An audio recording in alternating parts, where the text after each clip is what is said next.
नमस्कार दोस्तों, आपके साथ मैं हूं आशिमा त्यागी।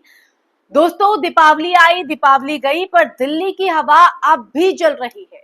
हाँ, वो हवा जो कभी सर्दियों में धुंध का एहसास देती थी, अब जहर बन चुकी है। इस बार भी वही हुआ। धर्म के नाम पर जिम्मेदारी की हत्या, पटाखे फोड़े गए। सोशल मीडिया पर जय श्री राम के साथ पटाखों की जो तस्वीर है वो वायरल भी हुई और अगले ही दिन दिल्ली दुनिया का सबसे प्रदूषित शहर बन गई। पर सवाल यह है कि आखिर किसकी जीत हुई, हिंदू की, धर्म की या मूर्खता की?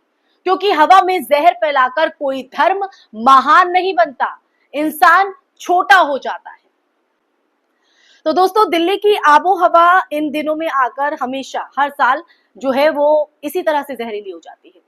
इस साल दीपावली के बाद दिल्ली की हवा का AQI की अगर बात करें तो 900 के पार पहुंच गया, जबकि WHO के मुताबिक 50 से ऊपर का स्तर ही असुरक्षित माना जाता है। यानी दिल्ली की हर सांस अब जहर है। स्विस ग्रुप IQ एयर के मुताबिक अगर बात करें तो दिवाली की रात के बाद दिल्ली की हवा दुनिया में सबसे ज्यादा प्रदूषित रही। तो दोस्तों, सबसे ज्यादा प्रदूषित होना अपने आप में सवाल खड़ा करता है। ये कोई विदेशी एजेंडा नहीं है, बल्कि सच्चाई है जो हमारे संस्कारों के धुएं में छिप गई है। पत्रकार आरफा खानम शेरवानी ने सही कहा कि रात भर पटाखे जलाए, अब अब्दुल जहरीली हवा में सांस ले रहा है। पर दुख की बात तो यह है कि आज ऐसी बात कहना धर्म विरोध समझ लिया गया है। जो लोग कल केजरीवाल पर प्रदूषण का ठीकरा फोड़ते थे, वो आज पटाखे फोड़ने वालों की देशभक्ति माप रहे हैं। डॉक्टर चयनिका उनिया, दिल्ली यूनिवर्सिटी की प्रोफेसर ने लिखा कि दूसरों का दिल जलाने के चक्कर में खुद के फेफड़े जला लिए। लेकिन दोस्तों, ये चेतावनी भी उसी भीड़ के बीच गुम हो गई जो पटाखों में राष्ट्रवाद खोज रही है। उन्हें लोगों से कोई सरोकार नहीं है, उन्हें उन बुजुर्गों से कोई सरोकार नहीं है जिन्हें सांस की बीमारी है।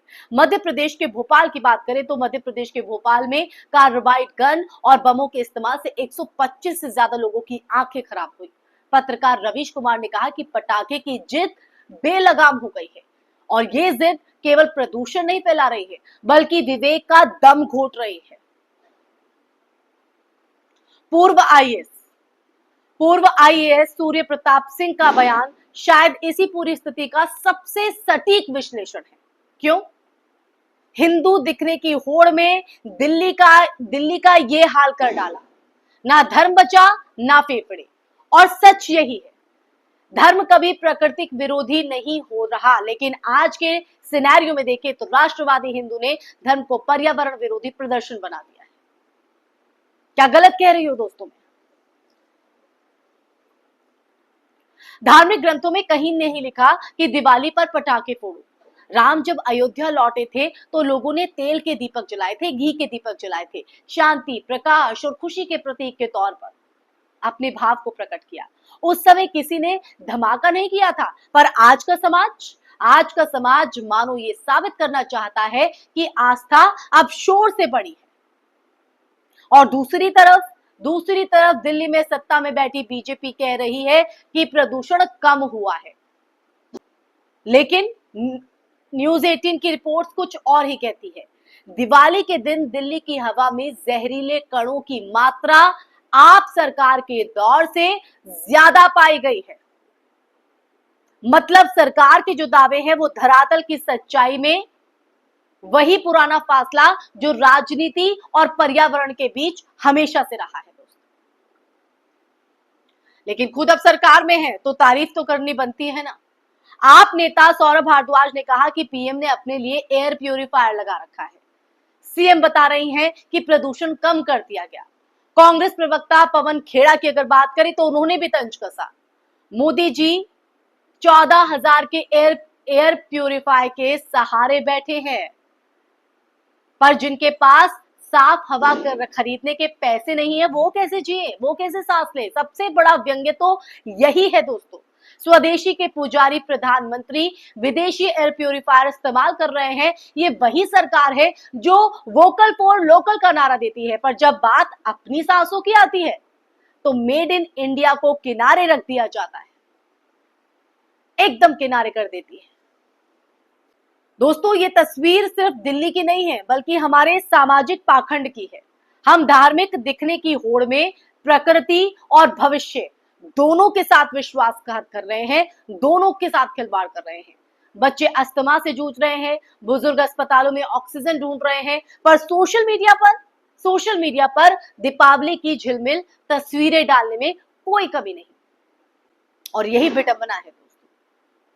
सवाल बहुत सीधा है कि अगर हर साल दिवाली के बाद यही हाल है, तो क्या हमें अब भी इस जहर को संस्कृति कहना चाहिए? ठीक है, अपना तरीका हो सकता है सेलिब्रेशन का। सवाल यह है कि क्या विराट हिंदू बनने के चक्कर में हम विवेकहीन इंसान बन चुके हैं?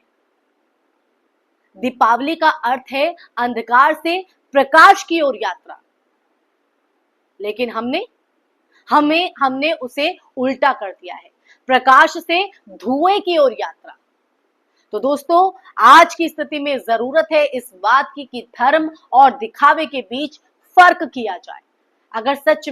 अगर सच में राम को आप मानते हो तो उनके लौटने की खुशी में रोशनी फैलाओ, मिठास फैलाओ, जहर नहीं। क्योंकि राम अयोध्या लौटे थे सांसों को बचाने के लिए, उन्हें घुटन में भेजने के लिए नहीं। दिल्ली की स्थिति आप देखें तो अब सिर्फ एक सवाल जो है उस आबो हवा में गूंज रहा है कि क्या हम अगली दीपावली तक जिंदा भी रहेंगे। और ये सवाल वाजिब भी हो जाता है, क्योंकि हर साल हम देखते हैं ये दम घोटू हवा इन दिनों में लोगों की सांसें कम कर देती है। बच्चे, बुजुर्ग, जो गर्भवती महिलाएं हैं, वो सबसे ज्यादा प्रभावित होती हैं। और हर साल सरकार कोई भी हो, हर साल यही स्थिति। और इस स्थिति को कंट्रोल करने में न सिर्फ सरकार प्रशासन बल्कि आम लोगों की भागीदारी भी है। लेकिन ये तो तभी संभव है जब तक हम अपनी सोच नहीं बदलेंगे। धर्म का ये जो एक पर्दा जो हमने आंखों पे लगा रखा है, जब तक हम इससे आगे नहीं बढ़ेंगे तब तक दिल्ली की स्थिति तो सुधरने वाली नहीं है। दोस्तों, आपको क्या लगता है? इसी के साथ इस चर्चा में फिलहाल के लिए बस इतना ही। ये सवाल मैं आप लोगों पर ही छोड़ी जाती हूँ कि दिल्ली की जो स्थिति आप देखते हैं उस पर आपकी क्या राय है और उसका सोल्यूशन आपके पास क्या है, जरूर बताइएगा, ताकि आपकी आवाज सत्ताधारियों तक पहुंच सके, उन लोगों तक पहुंच सके जो इस मानसिकता के साथ वहां पर रह रहे हैं और हर साल वो इसकी भागीदारी बनते हैं, जिनकी वजह से कुछ लोग, चाहे वो बुजुर्ग हैं, गर्भवती महिलाएं हैं, बच्चे हैं, अस्थमा के मरीज हैं, उनको भुगतना पड़ता है। तो दोस्तों, इस वीडियो को ज्यादा से ज्यादा शेयर भी कीजिएगा और हमारे चैनल को सब्सक्राइब भी कीजिएगा। फिर हाजिर होंगे एक ऐसे ही मुद्दे के साथ, तब तक के लिए अपना ख्याल रखिए। जय हिंद, जय भारत, नमस्कार।